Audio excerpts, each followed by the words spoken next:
The broadcast is now starting. All attendees are in listen-only mode. Hey, good morning, everybody. Christine Westerlin here at the Illinois Association of Community Action Agencies. Welcome to the Wednesday webinar, The Power of Story. I'm so delighted to say that I have two of my colleagues here today with me. And what we're going to do today is really do this in the form of a bit of a podcast. So forgive us from the very beginning. But I think we're going to have some fun. We really want to zero in on what the power of story is, not only in our work lives, but also in our personal lives. And I think it's important for us to really to be able to tell that story and to be able to listen into a good story. Everybody that we encounter carries story with them. And we want to be able to use that story to inform our work and inform what it is that we need to do next. So before we get started, I hope that you will join me in saying the promise of community action. Community action changes people's lives, embodies the spirit of hope, improves communities, and makes America a better place to live. We care about the entire community, and we are dedicated to helping people help themselves and each other. All right. And you did hear some other voices join me. But what I want to say first is that this webinar is being recorded. It will be made available. We do have a survey after the conclusion of the webinar, and I would ask that all of you take that survey at the conclusion of this. I'll probably resend it to you if you don't take it, just putting a hint in for you all.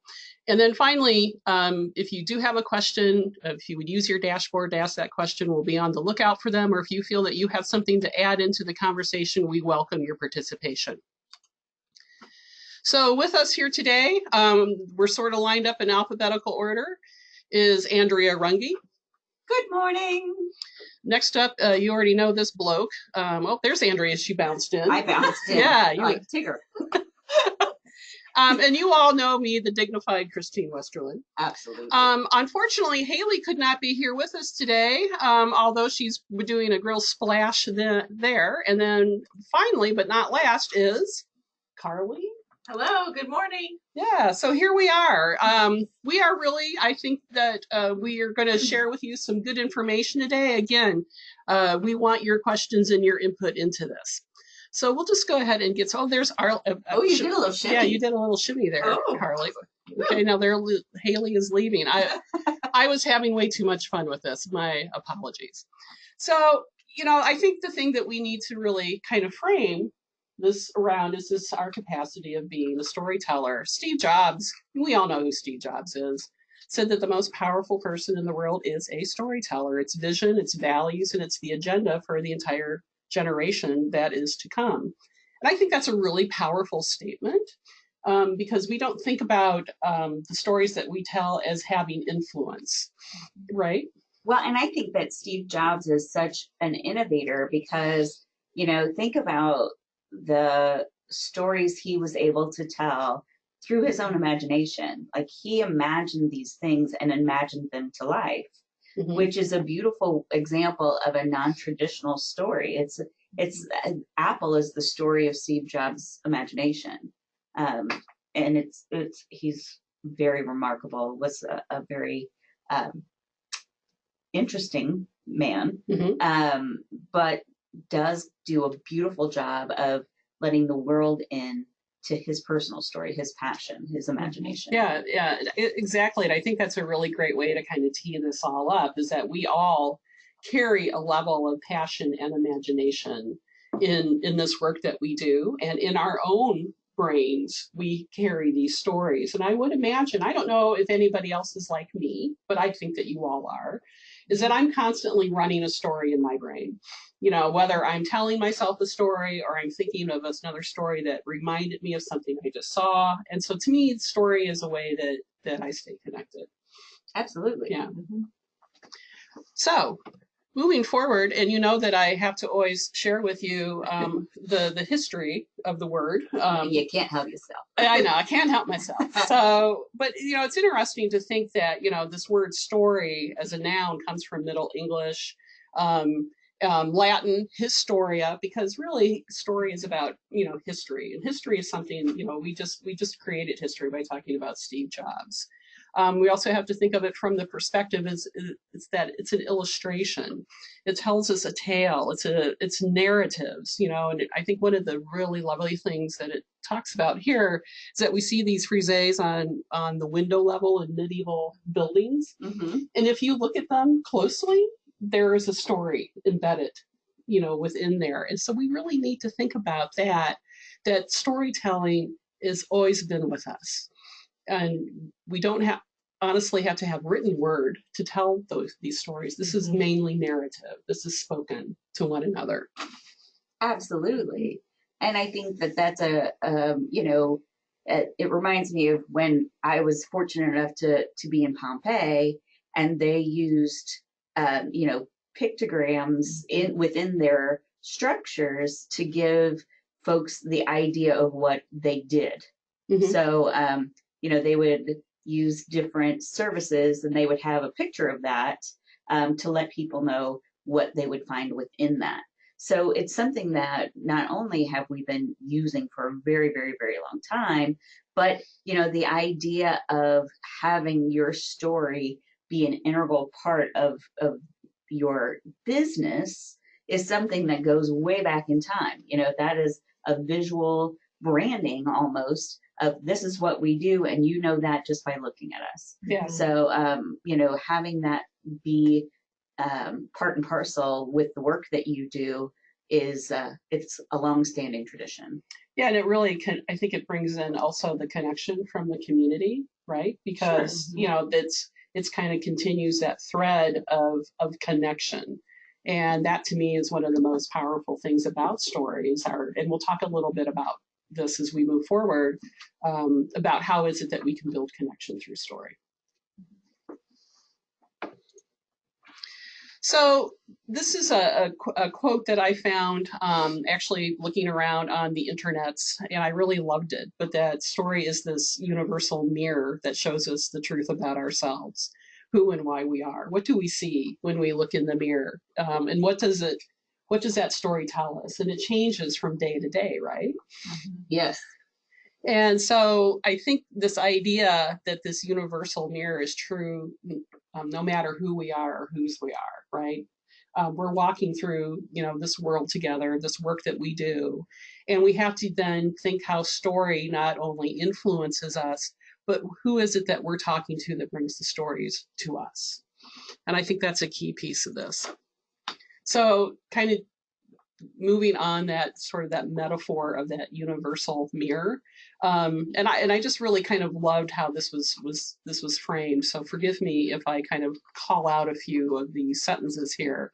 But it's really, we can think about our experience of daily living, and we may think that daily living could be, sometimes it's boring, it's mundane, we do the same thing every day, we have the same routine, right? It's like Groundhog Day, right? A little. Yeah, and a little is right. A lot is really the right thing, right?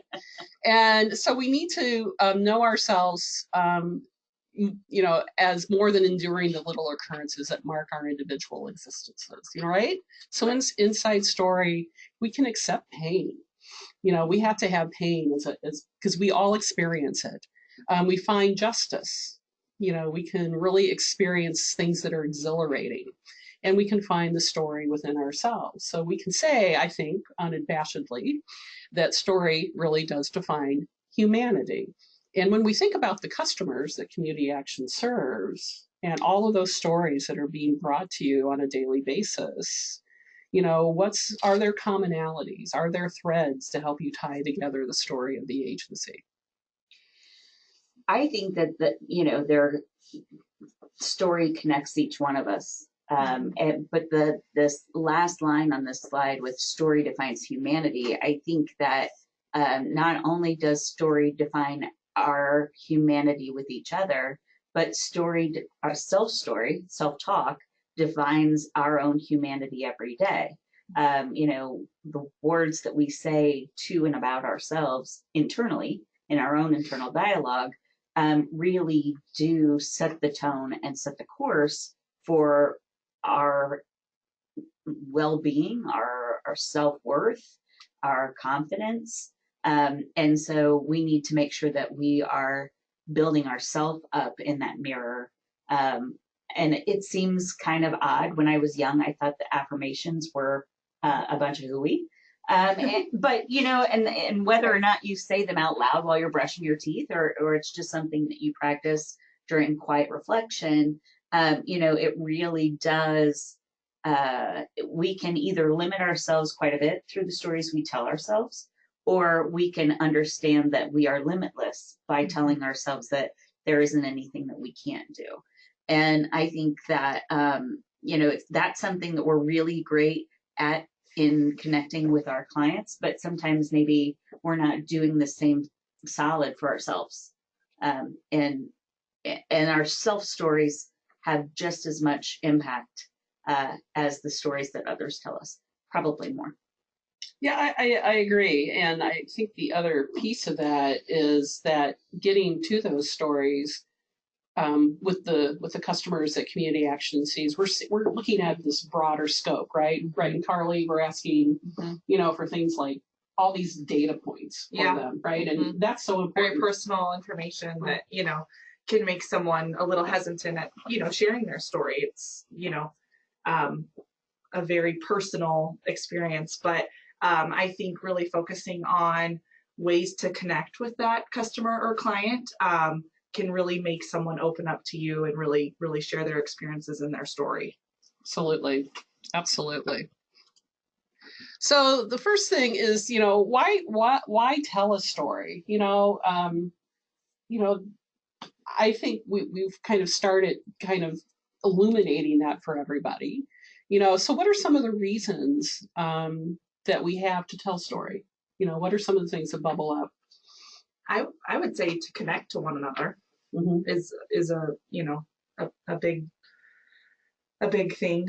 I know that when I was in Maine at the Donna Beagle training, she talked a lot about when she had went to receive services at the community action agency. She shared the story that when she went there, she was very nervous, did not want to, talk to anyone. But the reason that she was able to open up to the employee at the community action agency was because she saw a picture of this, employee's children on her desk, and she was able to relate to her, connect with her because she saw that she had children. So they were able to talk about their children, and that made her more comfortable and, able to connect with one another through that connection.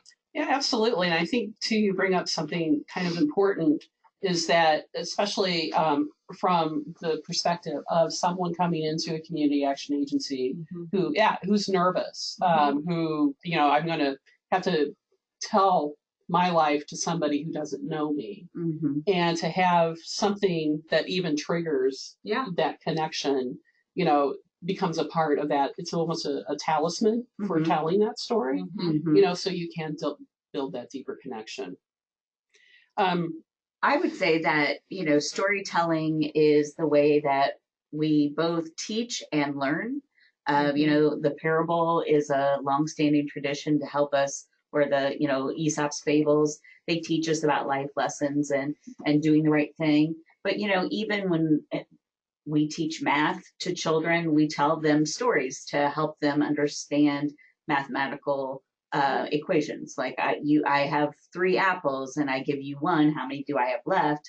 And that seems like a really simple thing, and it is, but it's a story, and it helps children or anyone imagine how that would look.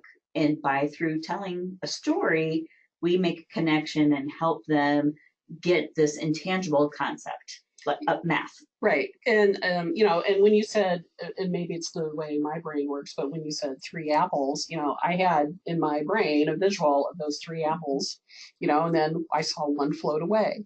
And so that to me is really the power of telling that story. We think about, Greek mythology and the oral traditions that really were a part of us, centuries and centuries ago, and how those stories still live on, and we use them, for moral guidance, Aesop's fables, Greek mythology, Norse mythology.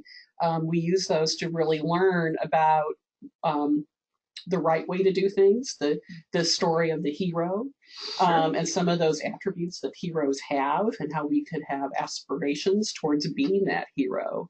You know, and you think about along those lines, you think about the story about the boy who cried wolf, and the things that we learn. We learn the power of story in that story, because we learn that if we tell a falsehood, a false story, then we get people, you know, to a point of panic and anxiety, and there to help you. You know, and that's the power of story. And we learn that you have to use that power very carefully, because if you know, cry wolf and it's not the case, then you have burned that bridge, and you kind of tarnish that connection. Maybe that's just me. No, I think no, I think that's a really good story to tell, is reflecting on that boy who cried wolf story. It's something that I know, certainly even with my children, that was a story that was commonly, I said, let me tell you, commonly shared. Yeah, let me tell you the story, kids. Yeah. But you know, again, you know, we're leaning into, you know, that's an old story, an Aesop fable, and you know, but again, we've it's now in our collective brains. We all, hopefully, all of you out there heard that and immediately thought, oh, I know that story, because it's memorable. And it really kind of does connect us with a level of emotion that we, you know, it tells us something within inside ourselves to kind of, okay, you can't do that. You know, it's that moral, kind of that moral compass. So thinking about story, when is a good time to tell a story? You know, I think that the case could be made that any time is a good time to tell a story. But you know, if you are perhaps, you know, in a very somber occasion, you know, standing up to tell a joke, not appropriate. But you know, there are times that it's inappropriate. But for the most part, I think of when to tell a story, of when I really want to have a pool of shared understanding with someone, so that, you know, if we've all been in group settings when there is a bit of discord, and then somehow we're not quite meshing well, it's one way to get over conflict. It's a way for us to say, you know, this is the story of what has brought me to this point and why I feel the way I feel. Then the other person has the opportunity to say, well, this is what's brought me here to this point, and this is why I feel the way I feel. And then we can pick and choose together what's the right story, what's our collective story. And it does build that pathway to kind of put those conflicts aside and move forward with a new understanding of each other based on, you know, what has brought you there, what has made those experiences that brought you to that point. Would you think, just pondering this and thinking about what you just said, Andrea, do you think that when a community action customer comes in for the first time and is sitting with you, and you're asking questions in the intake process, and the willingness for this individual to share, you know, is that an appropriate time to tell a story?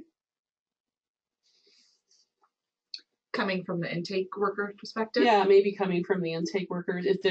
Let's say there's some hesitation, or, you know, you talk about the Donna Beagle connection. I think so. You know, I think that it's you have to choose the story. It's not the right time to tell any story. Right. But I think, and you know, you have to protect yourself. There's self-care. You can't tell too much of a personal story. Absolutely. Right. But, you know, as a woman, I find that I make connections with other women a lot, just that I don't know, by saying, you know, that I really like your glasses. That they're really unique, and I think they're really interesting. And then all of a sudden there is not trust, because trust takes a long time, but there's ease, and it begins a conversation. And so having a conversation when someone is feeling very walled up is a good time to make connections with them on a personal level, maybe put the intake questions aside for a minute and just have a good discussion. And I know it's very busy. Yeah. And sometimes time doesn't allow for that. Right.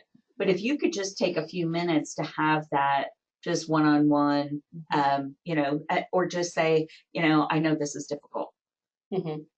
I've had an experience where I've had to share something that was hard for me. And if you can share some of that without giving away part of your person, then maybe that's the time to do that, to just say, I know this isn't easy. Right. And, to have that connection. Like, I have been in maybe not this exact position, but I've been in a place where I have been vulnerable, where I had to ask for help.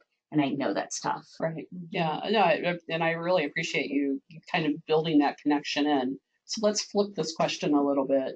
And what if we bring in, let's say you have a potential funder that's visiting the agency that day. So then when is the right time to tell that story, whatever that story may be? I think that I'm glad you brought that up. I had a similar experience just yesterday. I had a national funder in, and we were able to have some time with one of our agencies on a one-on-one basis. And the funder asked the person that we were meeting with at the agency to explain, tell us about yourself. And the response was about the agency or about myself. And they said, whatever, just let us know about you.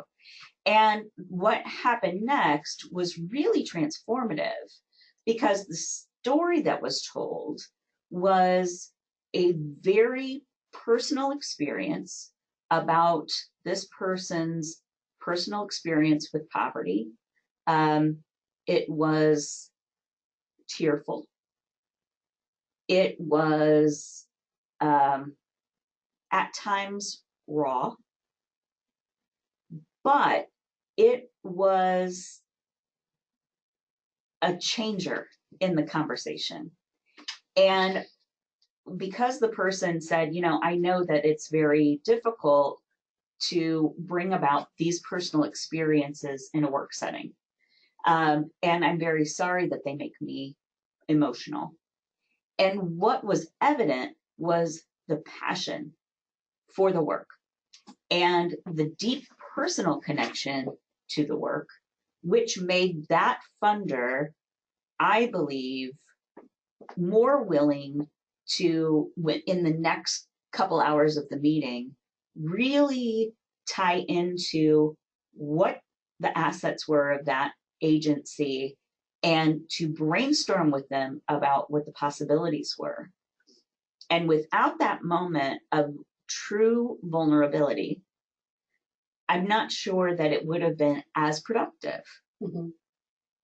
It's hard for us to do that because, we're not British, but we do have a certain amount of stiff upper lip when it comes to work. Very true. And it's very hard sometimes to, meet new people and step out with, which I tell my personal experience rather than the other, that I grew up in a family that was very poor. And we had a very hard time making ends meet. And although I was somewhat insulated from that as a child, it was a very real presence in our life. And because of that, it brings me to this work. It makes me feel very drawn and connected to the work that I have been able to do for 20 years. I have the passion for doing it because I'm helping agencies who help families like my family. And that personal connection is a passion that is palpable to those who also are in this work. But if you don't say it, it's lost. And it's a connection that we all feel. We were talking, and one of the people in the room, one of the national funders in the room, shared that he had poverty experiences. And, then it was all of a sudden a change. It was, we were all on the same team because we all had the shared experience and we all had the desire to help people because we have that. So I guess that was a long diatribe, but pardon me. Monologue. Monologue. Fine. Soliloquy, maybe. Close. But I guess the reason that I'm bringing it up is if you can find that space where you can be vulnerable and still professional, which is a bit of a wobble. And maybe it depends on which day and how, emotionally you're feeling that day. If you can figure out, it's true. If you can figure out how to do that without just being a big puddle of, mess and emotion, it really will let people see why you are drawn to this work, that you really care. And because of that, they're going to be willing to step up and help you. Yeah, I agree. And I think, too, there's been quite a bit of work around the idea of vulnerability lately, not just by Brene Brown, but by others. Brene Brown! Well, she is a favorite of mine, sorry. But I think connecting vulnerability as a strength and, and really in many ways, if you can tell the story of a time when you are vulnerable, if you're safe and you're comfortable doing that, right? That is such a big connector to others because it's highly likely that, especially in this work that we do, we're going to encounter others that have that similar story. Think about Donna Beagle. Oh yeah. I mean, Donna Beagle has transformed the way we think about poverty because she's been willing to be vulnerable. Absolutely. And you and I both know, Carly, that her training consists primarily of storytelling. Yeah. And, it does. And I know for some, when I've been in the room with others, some who are very didactic, they want to know the facts, ma'am. That's a little off-putting, but I find her approach refreshing. Yeah. I don't even think she provides an agenda for the day. Well, she has an agenda, but she never doesn't really follow it. Yes, that was it. Yeah. She definitely teaches through storytelling. And I would say that's when we examine, some of the characteristics of people who experience poverty, that storytelling is very much a commonality. Yeah. And so that to me is something that's really quite important that we need to think about in this work that we do. Again, going back to the intake process, that there's a story there that might be bubbling. That if you have time and you can, especially if you want to do kind of a bundled service approach, that would be a great time to try and encourage that type of storytelling. And I will tell you this. Every time that feeling has arisen in me to share something very personal in a public setting, it makes you feel a little pukey. But if you can get past that, every time that has happened to me, someone has come up to me and said, "Thank you for sharing that. You connected directly to how I feel or how I felt or what I'm going through or something that I know." And so I guess I would say feel emboldened to listen to that inner voice. If that's coming up in you, there's a reason that's coming up in you. And have the courage to step forward and share that because you don't know who will be touched and what the impact will be. Absolutely. Yeah, I think you make a really good point of, again, it's that connector for us. Now if we were to be very corporate about all of this, then we would talk about the value of mission statement, right? And, the mission statement are actually telling the mission of the organization. And that is a key piece to launch a story. Yes. Or to wrap it up in a nice bow. Yeah, absolutely. And I think it needs to be that sort of multifunctional statement where you can apply it, use it, maybe just a chunk of it at a time in order to build that connection in telling a story. That's why it needs to be something that has given a lot of thoughtful preparation. so that it can be a tool for you. It is a tool. It's meant to be used. It's meant to be a beacon. It's meant to be that guiding force through your work, through your connection with others. It is the driver. Yeah, absolutely. Yeah. So that's why and I'm going to invoke Roma. And because we understand that one of the key pieces of Roma is making sure that that mission statement really launches that story. It tells here's what we do. Here's our purpose for being. This is why we're in business. And that's so important. It is. All right. So the next thing we need to think about is communication, because story is probably one of the most valued pieces of communication that we have and hold as human beings and connecting with one another. However, we all communicate in very different ways, right? Yes. And we like different forms of communication. I would say that anyone who's ever been married knows exactly how that goes.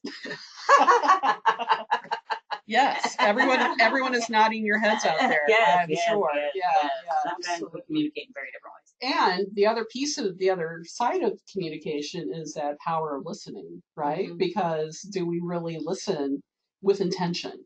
I'm accused all the time by my spouse of not listening. And for the most part, sometimes he's right. Well, actually, probably 75% of the time, he's probably right. Okay, maybe 80%. But is he listening? Maybe. Is this the qualifier? Maybe so. I don't know. Okay. But we all listen too in different ways. And we also have to think then that storytelling is also what is the listener leaning into when that story is being told, right? So how does, when you think about the story from the perspective of the listener, what do you feel? What is it that you're trying to accomplish when you're listening to a story? Or what are you trying to do when you're listening? Well, I think that oftentimes we listen to respond more than listen to understand. And that, the way we could talk about that academically, I guess, is that, it's the hubris in us that's coming forward, and we want to exercise that. But, I think if we first listen to reach understanding, and we're doing that thoughtfully, then I think that as the listener, we're maybe more apt to ask questions to make sure that we are getting back to the point, or we are willing to say, if I may, can I repeat to you what I have heard you say, and repeat it in a different manner back to them so that they really feel either that they've had the opportunity to clarify, or that they have truly been understood and not just heard. Yeah, I think that's powerful. If you can really indicate understanding, that is actually a big connector in and of itself. Yeah. So in terms of listening, what are some ideas that we could maybe share about how can you become perhaps a more in-tuned listener? Or did you hear me ask that question? I heard you. That one's going to take a little thought. I mean, because I think it's our human nature when we hear something that triggers something in us, that our brain goes on its own storytelling jaunt, and we're not present. Yeah, and this makes me think of that video by Brene Brown. I don't remember what the title of it is. The empathy, sympathy. Yeah, line. yeah. And I think sometimes it's okay to not have a response. I think it's okay to, I think sometimes we feel like we have to respond with a solution or respond with a story from ourselves. But I think sometimes it's okay to say, thank you for sharing that with me. Thank you for opening up and sharing your experience with me. Yeah, absolutely. That must have been really, really tough for you. Or, I think that sometimes we tend to think that we have to have a solution or a story to share, about ourselves to relate sometimes, to connect. Absolutely. Which in some instances, yes, but right. if we're focusing in on listening, I don't believe that we always have to have a Right. solution as a response. Right. And the response may just be, I think that your feelings are very valid. Yeah. Can you tell me more about that? Or, you know, or whatever the response might be. I mean, just you know, hearing and saying, I think that there's a lot of truth in the way that you're feeling. I think it's valid. Yeah, absolutely. And I think the validation, you know, Yes. is probably the key piece, Oh, right? yeah. Especially in the listening aspect of it. You know, again, thinking storytelling, we not only have to focus on what the storyteller is saying, but what does the listener hear and gain from that? So, And that's a very, very personal. yeah, and we all do it very differently from one another. Yeah, and a lot of it, I know, and I'll speak from my own experience, it depends on what the content is, honestly. Isn't that typically true? Yeah. Yeah. So thinking about understanding, what does that mean? You know, I think we've touched on it quite a bit. So do we listen just to hear, or do we listen to understand and use what we're learning in that story? I think it depends on the quality of the story and the quality of the storyteller.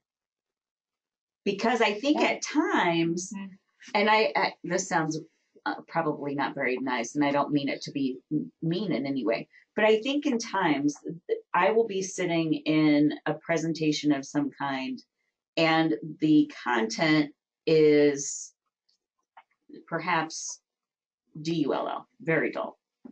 But there are nuggets in that conversation that spark thought for me, that spark imagination for me, and I will start taking notes about something that I need to do, or something that I hadn't thought of, or a different way to approach something. And so I think that there are moments where that is the most useful thing that you might get out of what is being presented to you. On other ways, I think that there are stories that can be told to you that will change you all the way to the core because they're so powerful. They bring a new perspective. And I think that stories run the gamut, right? They're everywhere in between. But, you know, it really depends on who's presenting the message about what you're going to take away from it. Right. It may be just your own personal story, and that may be what's inspiring you to do something new. And the other thing is that you may be so deeply engaged, like when you hear John Powell speak. It's such a transformative experience because of the way that he can get to the very crux of humanity. Right. And when you are a participant, you are so engaged that you are not there. You don't get to the creative jumping point until much later, because it's had to resonate within you and really change you before you get to a point where you are actually in a position to take that and put it in use in another way in your life. Yeah, absolutely. Wow. That was beautiful. Well, thank you. Yeah, I think the key piece of building that understanding is, again, it's so layered, right? And you know, there's pieces that you and I could be at the same, all three of us could be at the same meeting or conference or session, and when we talk about it afterwards, we each had a different experience, but yet we've understood from our own perspectives what has really happened, and then we learn from that. And isn't that what makes it beautiful? Absolutely. Okay. So then that really gets to that kind of that learning. What have we gained? If we can understand it, have we learned it? You know, and you know, Not always. yeah, not always, right? Yeah, not always. But again, we use story to learn. We use, you know, because we're teaching. Typically, stories do teach us something. Again, that was the intention. You know, and I will remind all of us is that, you know, the original religious texts that we know, whether it's the Bible, the Quran, the Torah, yeah, the big scrolls. That's it. That's the Torah. That one. That one. those were all originally just stories that were told through, from generation to generation to generation. And I think, and yet we use those texts now as a great place for learning.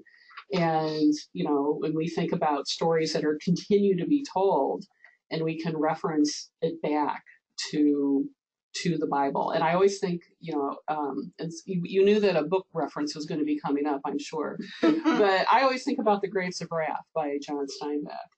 Of course you do. Which is the story, yeah. Which is and this is, it's directly from the Bible. It's the story of Exodus. And that to me is just powerful when you see all of those connections. And we know there are many writers today that will tell you they're heavily influenced, not only by religious texts from, many walks of faith. And that to me is such a key piece of learning for that. We keep learning over and over again some of the same lessons, and we've been doing it for centuries. Well, I think as a human being, oftentimes we do have lessons that we are required to learn over and over again. Yes.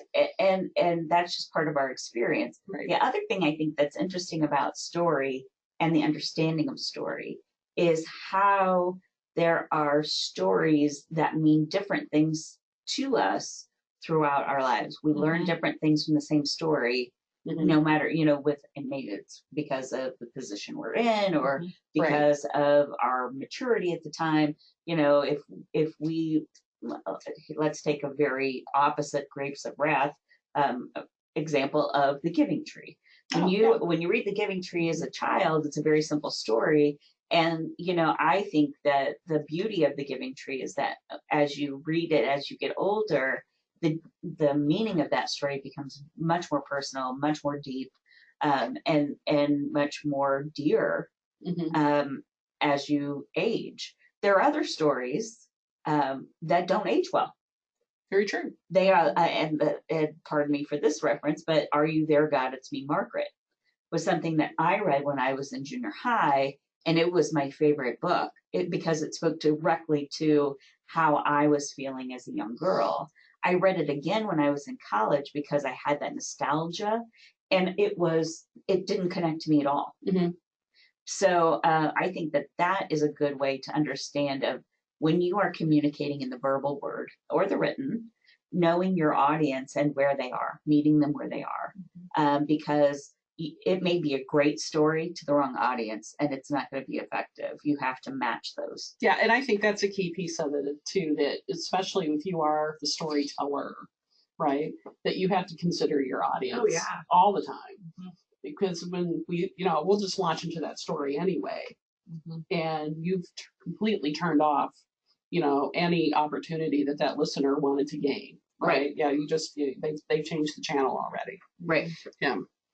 So another piece of this that we need to consider is how important it is that we gain different perspectives, right? And I think to me that's another key piece of storytelling, is that idea of learning about one another through story. I mean, that is honestly, I think, a powerful thing if you want to learn about culture, if you want to learn about perspectives. That's where I turn to first. Let me find a story about this so I can get what's going on, right? Right. What else in terms of worldview? I think that a story that tells the power of worldview and this changing of story connection to broaden your perspective is the movie Victoria and Abdul. Have you seen it? Yes, that's a great movie. It's a great movie, and it's all about Queen Victoria, who had a man come as a footman, right? Correct. And he was from India, and he was meant to be there for just a short time, but he, not knowing the cultural etiquette when being around the Queen, he presented himself as a very real, vulnerable person. And they developed this relationship and friendship, which opened her eyes to the providences that she served, at India being one of them. And she became she thought of him as her leader, her guide, her spiritual guide, in opening her up to a whole world that she'd never experienced before. And the moral to me of that story is that when we are present our cultural background in a storytelling way, we find connection to other people's historical cultural background without really having to work that hard. Because in the human experience, we do kind of parallel each other. And when we are very forthcoming in presenting that, we find that connection, and then all of a sudden we become a citizen of the world, not the citizen of our world. Right. Right. And I think it's, you know, that example, you know, I'm thinking of, you know, just other stories, you know, when I was a kid, I loved the Tales of the Arabian Nights. Arabian Nights. Exactly. Yeah. Well, yeah, you have to bring that up. Sure. I have to. No one else would, but me. Anyway. But you know, that to me, that opened up a whole world that I had no idea what it was about, you know, and to understand. And it is really has launched for me this lifelong obsession with all things Egyptian. But you know, but I can source that back because those stories were so strong and so detailed and created this beautiful world that I really want to understand and really learn more about. You know, and you know, that's true. That's a true story for all of us. That there's some trigger, some story that launched this whole interest and things like that. So next, we really want to talk a little bit about connections, because we need to deeply connect with one another. We sometimes get buried in our own thinking. True. And how can we kind of bust out of that a little bit? A lot of that is just because we carry bias. And it could be very implicit bias that we don't know that we hold.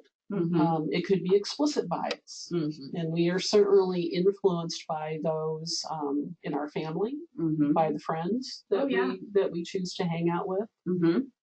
And to me, part of the work that we need to do is to kind of expose those biases to ourselves and reflective. Yeah, exactly. Yeah. And then to figure out, you know, how can I move beyond those biases? And I think storytelling is a way to, you know, unlock those biases that you might have. Yeah, absolutely. And I think that's where we need to really encourage this level of storytelling, especially when we're trying to puzzle through an issue, a problem, in which there is obvious bias. Right. And so how is it that we can flip our thinking?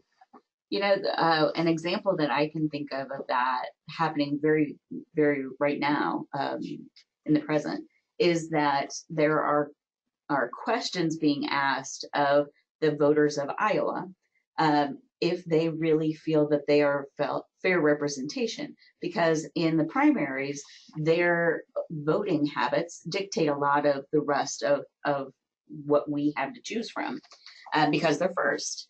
And so many of the people, if they are asked, and I've seen it online, but they're asked, do you feel like Iowa is representative of the larger culture?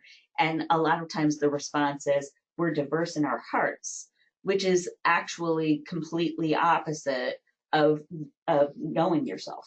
You know, get over yourself. You can't be diverse in your heart if this is what you know. You have to be diverse in reality, not just diverse in what you know and from where you're from. So in order to do that, we have to be vulnerable and listen to people who are vulnerable.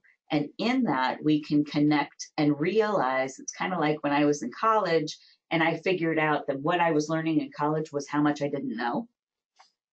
And that's kind of what, when you become culturally more aware, you start to learn how limited you are in your own experience. And that's the first step in breaking out of it and getting over yourself. Yeah, absolutely. Yeah, I think that's a great story to kind of encourage us to think about, okay, I got to take this on. right? Yeah. Yeah. Well, because nobody's going to do it but you. Right. Because if somebody were to say, get over yourself, what do? We rebel, right? Well, we laugh first, then Right. we're like, I'm not doing that. Yeah. Yeah, exactly. Double down. Double down. So connection is such a key piece of this. And also, living in community is key too, right? And, and I think because we do live in community with one another, community doesn't mean boundaries, right? Or you're not, I live in one town, you live in another town, you live in another town. Very parochial. Very parochial, but we live in community with one another. If we can look at community action as a community in and of itself, and how is it that we can connect with one another within that same community?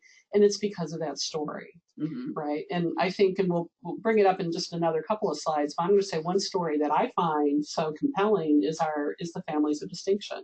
Absolutely. Right. And, we want every agency, because we know you have rich stories. We want every agency to tell that story and to really hear these stories of remarkable achievement. I think that, and I've said this for those of you who've been in community engagement sessions, that there is a reason why we start our conference with that event.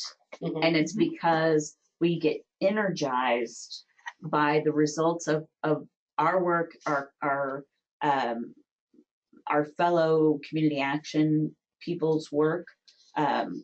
And I think that it's an energizing feeling. We're ready to take on a new couple of days of learning because we're so inspired by the change that is happening in people's lives. Yeah. And I want to share just a real quick paragraph from a book, if you don't mind. And when I say quick paragraphs, 2 sentences. Okay. But this is the book Turning to One Another. It's by Margaret Wheatley. She is, I think, an amazing thought leader in this idea of connection and story. And she wrote this. This is in the preface of the book. And so I don't know about the rest of you, but I read all the prefaces of all the books because that's where the magic happens.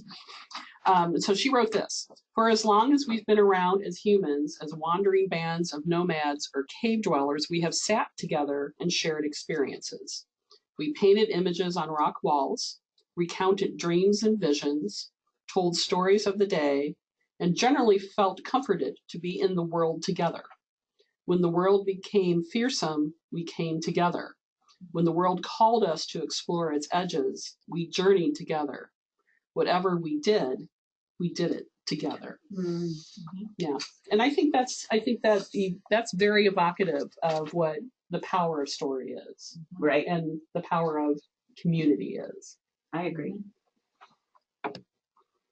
Gotta love Wheatley. Yeah, Margaret Wheatley's awesome. So we also have to think about data, right? And and there's this quote here by Brené Brown: "Maybe stories are just data with a soul." What do you think, Carly? I think that's true. I think that the data that you are collecting, within your agency and the data analysis that you're performing is what tells the story. So, thinking about like your agency's annual report, you're highlighting those outcomes and your agency efforts over that that past year. And I think that we're including a lot of those data points in there, but to tie those numbers with a story is so powerful. Absolutely. And I know that when we read like community needs assessments, what I'm looking for in those assessments is the story of who it is you're trying to serve. And then when I see that community action plan, that's the story of how we're going to address that. Yeah. And we want to have those data connections so we really can see progress. Yeah. And I think too, a thing to keep in mind is, when that client is coming to the agency to seek services, that's really when the story starts. Yes. Where they started, where they are now, and what progress that they've made. Yeah, absolutely. Yeah. So we have to think, so I think we have to really deepen our commitment to collecting that data and using that data to really understand that story. Mm-hmm. And I think that it's an important part of it because, like you said earlier, people hear stories in different ways. In order for them to have connection and move forward, you have to be able to give someone both sides, the quantitative side and the qualitative side. You have to say, here's the numbers, just the facts, ma'am, so that people can look at it and be like, oh, the numbers tell the story, because that's how their brain analyzes what's coming in. Mhm. They want to see the hard evidence. And then there are people like me who like the data, but really need to feel the soul, to use Brené's Exactly. word. Yeah. Mhm. They need to have the connectors, which is the story of transformation. It's the outcomes, not the outputs. But in order to really get to the crux of the good work you're doing, you have to tell both. Yes. There has to be both the quantitative and the qualitative. Absolutely. Yeah. And because because we connect differently. Yeah. And Right. that's really the power of data, I think, is it fills that analytical Everyone's need. desire. Right. Yeah. In order to gain a deeper understanding. And when you're a really great grant writer, or you're a really great communicator of this kind of data, you're able to weave those stories together. And you are able to quantify the qualitative story you're telling. Exactly. And you weave those little pieces of little nuggets of data all the way through this narrative that you're telling, and all of a sudden it's not just something that you have imagined. You're telling a true story. This is based on a true story. This is what's happening, and I am going to tell that to you without having to say it, by including quantitative data to support my story. It's like the structure under a nice garment. It's not, it's what keeps it looking beautiful, but without it, it'd be a hot mess. You have to have both in order to really be able to communicate the good work you're doing. Absolutely. Absolutely. Tell that story. And tell that And story. tell that story. And be good Roma users. That's exactly what it is, too. So we just wanted to kind of throw up a bit of a list of things that we use or can use and this is not a complete list. There are many things that are not on this list that we know you do. But we know, I kicked it off with the National Impact Report. I'm sure that many of you have seen the Community Action Partnerships National Impact Report, and it's a series of stories that's backed up. It's quantitative and qualitative. And what's so lovely about it, it's really an example for all of us across the country to use a similar approach. And so if you haven't looked at it, go to the partnerships website. There's actually a great infographic that does, again, that mixes pictures with narrative, and that's a qualitative and quantitative storytelling approach. Take a look at that. I think another piece of it are those agency annual reports that we receive. I know that was it Project Nows that you and I looked at I think last so, week? yeah. And we were really great job. Yeah, we were really looking at it for the storytelling, and and it was very evident there. Most of you have websites. Websites are great, for plugging in those anecdotal stories. But again, coming up with some data that might really pull in somebody that might have an interest in your organization. Pamphlets, and I know that that's kind of an old word. I know, but people like pamphlets. Well, they are. They're handy. They're handy, yeah, and they have important information on them. They have phone numbers, they have services, and so even though we're kind of moving towards this virtual world, I know that you probably have seniors that you serve. Yeah. That's how they want to have their information. And so we have to keep using that, but we also have to use social media. And I know many of you do, or you're on social media. ICA has a platform on social media, and we really want to encourage thinking outside the box when using social media.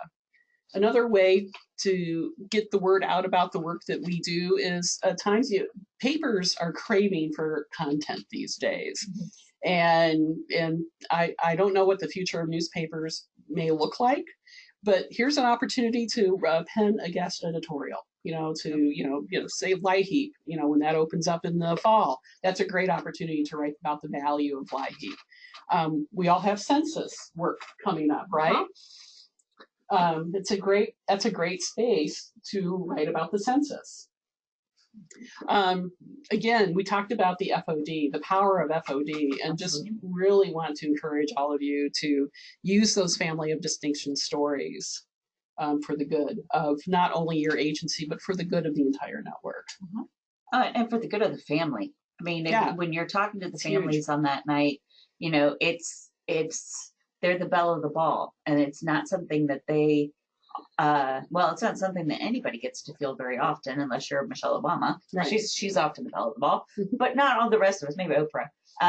But not the rest of us. And it is a way to really celebrate the hard work that your customers are putting in by letting them be queen for a day. Absolutely.